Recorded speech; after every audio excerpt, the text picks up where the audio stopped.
So, morning or good night, depending on where you are in the world, and welcome to another interview of the Shield Dude on a Couch. I'm your host, Hector, and tonight I'm joined by the band Museum of Light. They're a rock band from Seattle, Washington, and they put out an album, I think in March. It's called Diviner, and we're here to talk about it. So, I have two members from the band here with me. First of all, how are you guys today? Doing well. How are you? I'm doing pretty good. So I have Robert and Ted from the band. So let us know, obviously, what you do in the band. Yeah, I'm Ted Alvarez, and I play guitar and sing. I'm Rob Smith, and I play drums, and I also sing. Oh, that's good that you have many people singing for the band. So Museum of Light. So the album you dropped a few in March, I believe, and so I was listening to this album, and the most interesting thing is that you recorded this in Norway, which I thought was pretty good in Ocean Sound Studio in Giske, Norway, like near the fjord. So it's why how who had to get to go record in Norway? I'll let you start with this one, Rob, since I think you had the first inkling. Sure. So Scott Evans from Kellenwald said he recorded our first record, Horizon, and I'd seen we'd followed him on Instagram, and at some point about a year later, I saw that he was posting photos from some awesome studio, and I immediately texted him. I said, "Where are you? Where is this place?" And he said, "Oh, it's on the coast of Norway. It's amazing. It's beautiful." And kind of ever since then, we've been like, "Let's go there. That looks great." Yeah, it was pretty wild. I think the way it came together was not started as kind of like, oh, that would be a dream, like a nice little fantasy. And then the more that we talked about it, we figured out that it's actually pretty affordable. We just assumed it was really expensive, but Scott's like, oh, not too bad, and you can stay there. They have apartments above the studio, so there's it includes lodging. And so then it really became the difference between a plane ticket, and not. And even less than that, because we like to leave town when we record, and so we'd probably be paying to stay someplace. So it really wasn't that much more. And we've recorded in tons of windowless places and in American cities that all look the same. And so it felt like, in 30, 40 years when you're going back over what you did, we didn't want to do another place that we just weren't gonna that would blend with all the others. We wanted something that was different and memorable and really great story for the deathbed or whatever you want to call it. So yeah, we kind of pulled it together, and yeah, and it helps that the studio has, really fantastic equipment. Scott had been there, so he knew what he was doing. We weren't taking a total chance on it, and everything just kind of lined up. What time of the year were you in Norway recording this?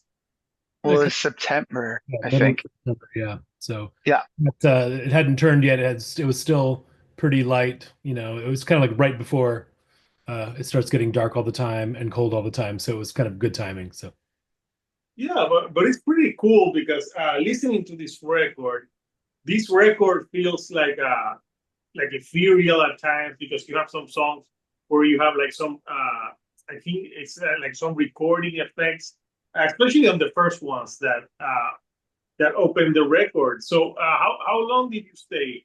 How long was the recording process for Diviner? in Was it Norway, we were there for 90? about 9 days or so. And then we came back home, and then about 3 or 4 months later, we did another probably 3 or 4 days recording with Ted's brother Jeff, actually. And most of that stuff was more kind of the ambient in between song stuff. We did recut a couple of vocals, but most of that was done in Norway. So I would say most of the drums, all of the drums, bass, and guitar really were done at Ocean Sound in Norway, and then um, some kind of uh, more ambient stuff was done back here in Washington. And a lot of the ambient vocals I think that you're talking to, or the ethereal stuff, that's actually we came up with the idea of, instead of having synth parts for that ethereal stuff, maybe we could use a human voice and just multi-track a voice. to have this like sort of human thing that could still be really ethereal. And my sister's an opera singer, and so we started conversations with her, like, maybe she can do it. And we just assumed that she would do it, in a studio. She lives in Washington, D.C. on the other coast. So we're like, she'll probably do it there. But then the time came and she was game to come. So she came about midway through those recording sessions. And so a lot of those choirs and those blooming vocals you hear are multi-tracked versions of her voice, basically. So that was all recorded in Norway. And, definitely, I'm sure, influenced and kind of inspired us, because we'd written some parts and a few we kind of came up on the spot, and so it's pretty incredible footage of her just singing this incredible voice with, the fjords in the background and stuff like that. So yeah. So she flew to Oslo as well, to Yeah, she did. Norway, to Norway. Yeah, Mhm. to Norway, yeah. And and she's actually we just finished a short tour here in the Northwest, and then in June we're doing another down the coast, and she's joining us. She just joined us for this one and for this run. So when she's not with us, since she lives far away, we usually trigger those parts, but then when she is with us, she's able to recreate those parts, which is really special. So we're trying to have her out as much with us as we can, just because she became a huge part of the album. No, it is a huge part of the album because it really she's on a few of the tracks and it gives it like a different vibe to the track. So Mm, uh, so I've been to Norway, but I didn't go to the place that you went. So I'm looking at the footage and it looks like mm. really beautiful. Did you enjoy some sightseeing or was it all work? It was we did some after, and I think Ted, you got there early and did some beforehand. In the Mhm. studio, we were pretty much locked away. We went there with a bunch of songs, so we were pretty um stationed at the studio working that whole kind of 8 or 9 days. But then for myself afterwards, I spent another week. My wife flew over at the very end, and we just spent another week just kind of sightseeing. Yeah. And yeah, I spent about a week and a half before up in the Arctic. So I went to the far north and spent a lot of time up there doing a bunch of outdoorsy stuff, hiking, trekking, visiting old fishing villages, things like that. It was really incredible. So yeah, seeing a bunch of the different fjords, the Lofoten Islands, which were really spectacular. And then when we were in studio, again, it's like it has these amazing windows looking out over the sound. And anytime we took a break, there's a beach right there. So we would go to the beach and there's a jetty and you could hike around. Like it was even though we were in a stationary area, it's not like any other album we recorded. Like the last one we recorded at Sharkbite Studios in Oakland, which is a lovely studio, but you step outside and you're in downtown Oakland. There's not all that much to do, or an industrial part of Oakland. And so this was pretty special to just be on this little island where you could cruise around and, have nature right outside the door. So do you think the place that you recorded influenced like the sound of the vibe of this record? I mean, it didn't, because we wrote most of the, we arrived with the basic structure of a lot of the songs already done. But in an environment like that, it's almost impossible not to feel influenced by it, or inspired by it. And so, although all the structure came from before, I'd say the finishing touches, the finishing sauce, that was all surely influenced. And there were some things like a few lyrics and a few melodies that were just not done, or that we redid while we were in studio, and some of that would have been influenced for sure. Not in like a direct way. We're not like a literal band, I don't really think so. It's not like I'm gonna be like writing about stuff I'm seeing in Norway exactly, but certainly it influences the vibe. Awesome, awesome. So I want to talk about a few of the tracks on the record. I know that some of them are singles, but so I love a lot the song "Above You." I thought that was a pretty cool track. Tell me a little bit about that track in particular, the themes, maybe what it's about. Mm.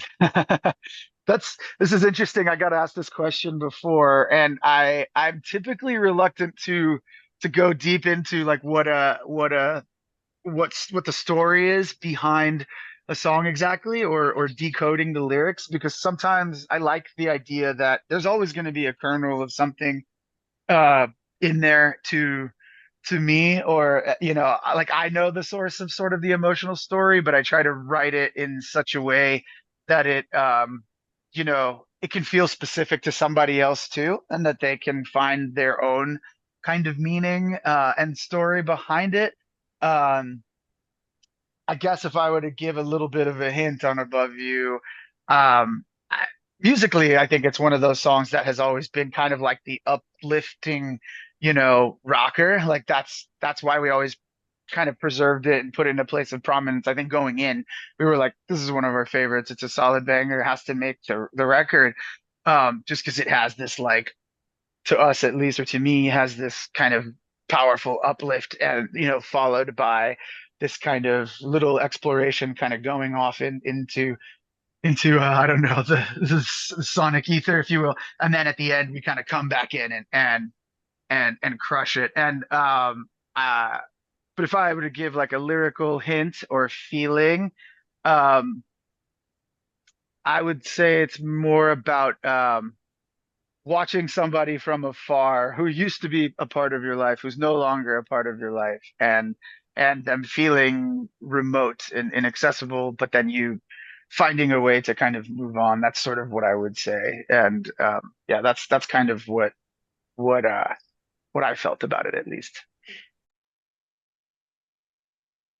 So another thing that I noticed was like, even though you have that song, you have other songs like Blunt Force Trauma, Born All Wrong, which are very different. So I was asking, I was gonna think like, when you're coming up with singles, like how's the process for the band for picking singles?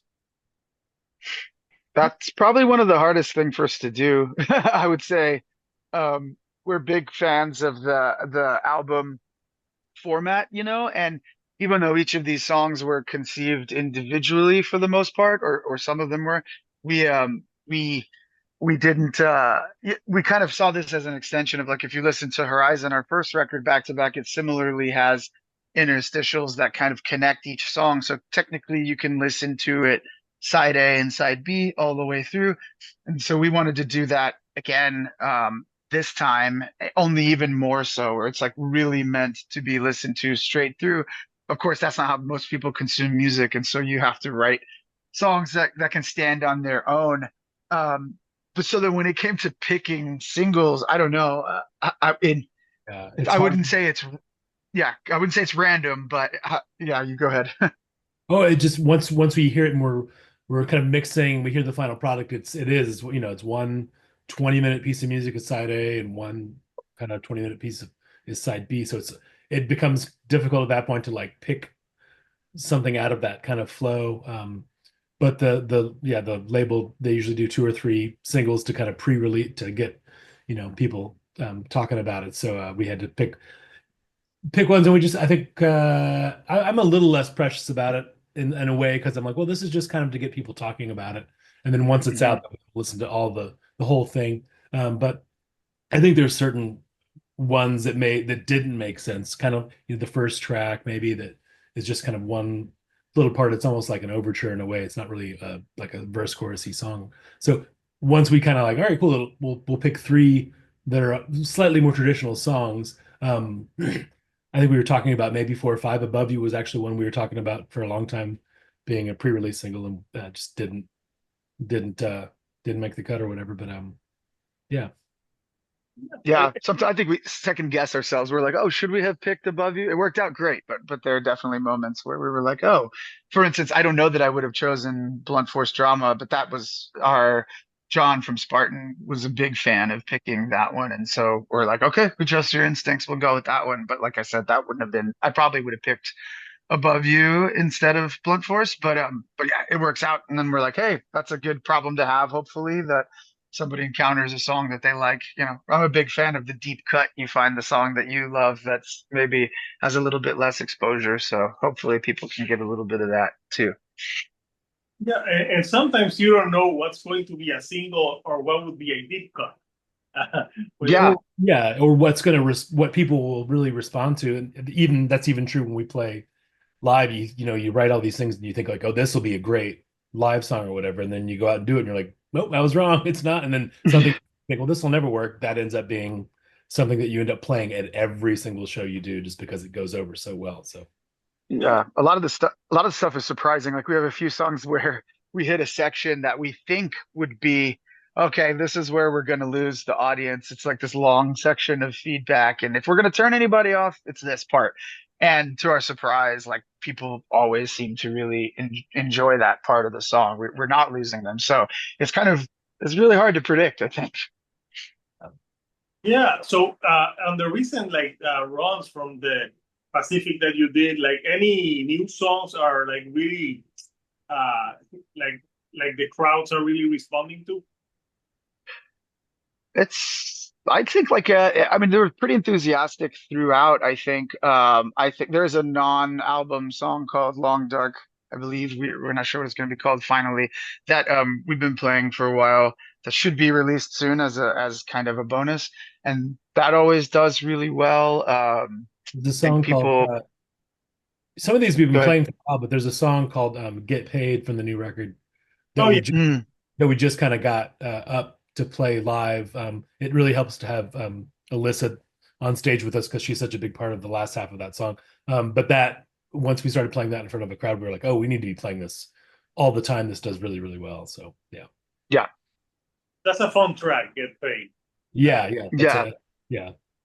But it's one that like I'd say more than half of this album we'd played live at some point and had a feel Mhm. for like, oh, this works, this works. But for whatever reason, we didn't. We first started playing that maybe a month ago, and it's gone really, really well. So I think that's when it's kind of like, well, that'll stay in the set for a while, probably. Awesome. Yeah. I want to show the artwork of the record. So Mhm.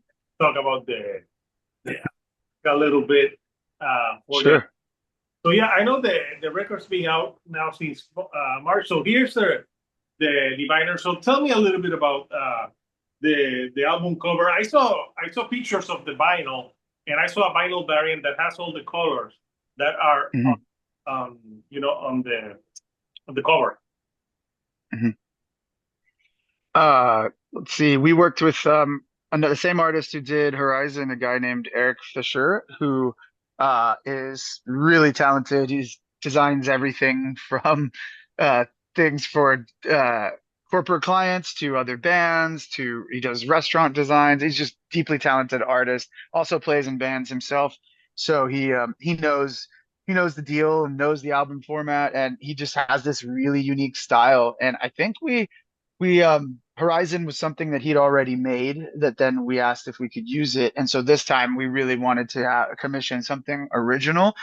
And he just asked for a couple photos from Norway. And anything else. We gave him some light color suggestions, but really just said go nuts. And I think what you're looking at is what he came back with. That's very close to his first draft. We were just blown away. It felt like an evolution of what he'd done before. Yeah, I think the minute we saw it, we were just like, that's strong. We really, really like that. And yeah, I guess Rob, do you want to talk a little bit about the vinyl? I guess the Well, matching vinyl through John yeah. Usually or whatever.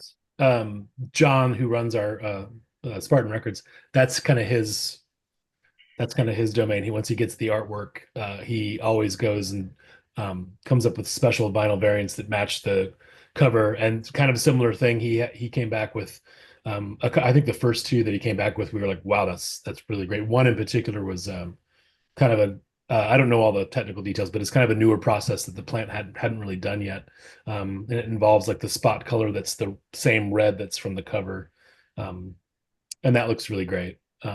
We're very, very happy with that. But that's all John Fraser from the label that did the vinyl colors and all that Mm. stuff. Well, it looks He shared. Go ahead. yeah, it looks good, and it goes with the colors. So for people who haven't heard Museum of Light, how would you describe the sound of your band? Boy, Woo. The hardest question. Yeah. We always find it really funny to see other people describe our band because you get 10 people and 10 different descriptions, which it's kind of cool. It means that that a lot of people are taking what they want out of it in very personal ways. I think like, we try to keep it simple and just say we're like a heavy, loud rock band. I don't think we typically describe it as more than that when people go a little bit, ask for a little more, want to go a little deeper, we'll, I don't know, what would we say? We've I'm had trying so to think. many we've had so many kind of like little tags thrown at us, you know, sludge gaze or doom gaze, all these kind of names.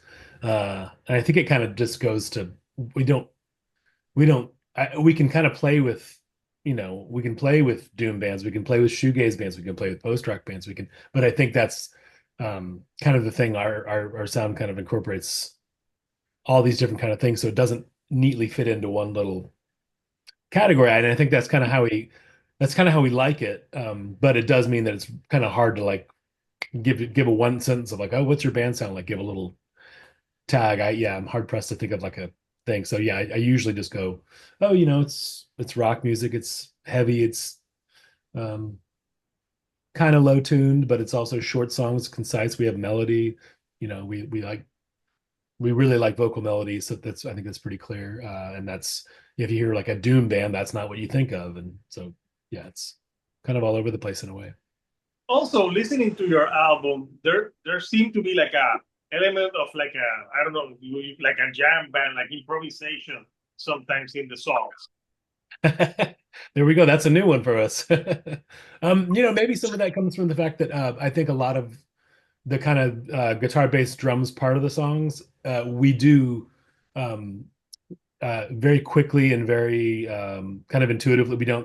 There's not a whole lot of hemming and hawing about things. So we get in there, and I think we know within 30 seconds of hearing something, we either like it or we don't. And if we like it, I run over and hit record on the recorder. And a lot of times that's it. A lot of times, even the structure of the song is like, well, it just was how we played it on that one night. And we just learned that way of doing it. So I guess you call it a jam because that's what it is, I suppose. But it's just it gives everything for us kind of an immediate feel, really kind of like um, that nothing's super labored over. We labor over stuff later in layering vocals and different sounds, but in the actual rock band part of it, um, it is pretty quick and innate and kind of like if we like it right then, that's it, and we don't really change it a whole lot. No,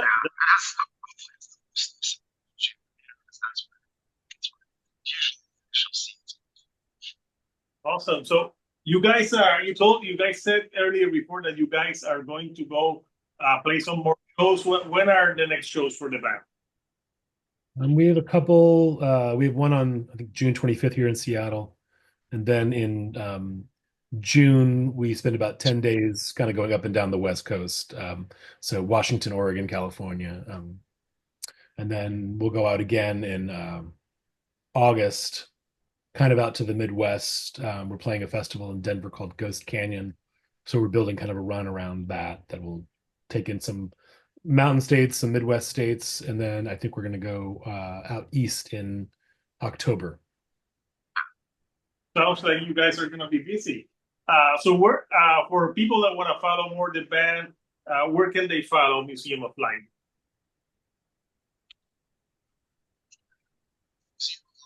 Instagram is probably the best way to get regular updates on show information and stuff like that. I think probably the best. I think we're on all the social medias and things like that, but Instagram is the one that we update the most probably. Yeah. So awesome. The album is out now, Couchers. So if you wanna get the album, I'll post the link for people who want to order the album and get that vinyl. So before I let you guys go, anything that you like to say to the fans before we go? Thanks for all the support. Yeah. Yeah. Big thanks to everybody who supported. The reaction has been just unbelievable. I think beyond our wildest expectations, and we feel very, very lucky. So yeah, thanks so much for listening, giving us a shout. Awesome. So Couchers Museum of Light Diviner is out now.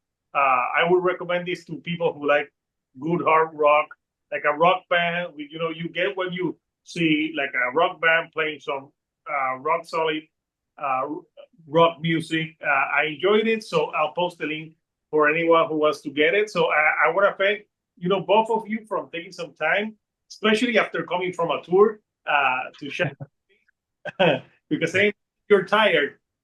Yeah. Yeah. Well, thanks for having us. We appreciate any interest at all in our band. So we're just thrilled that you had us on. So Awesome. Thanks so much. You're welcome. So until next time, Couchers, this is Hector, the Shield Dude on a couch, and I'll see you all right here on the couch. Thank you and goodbye.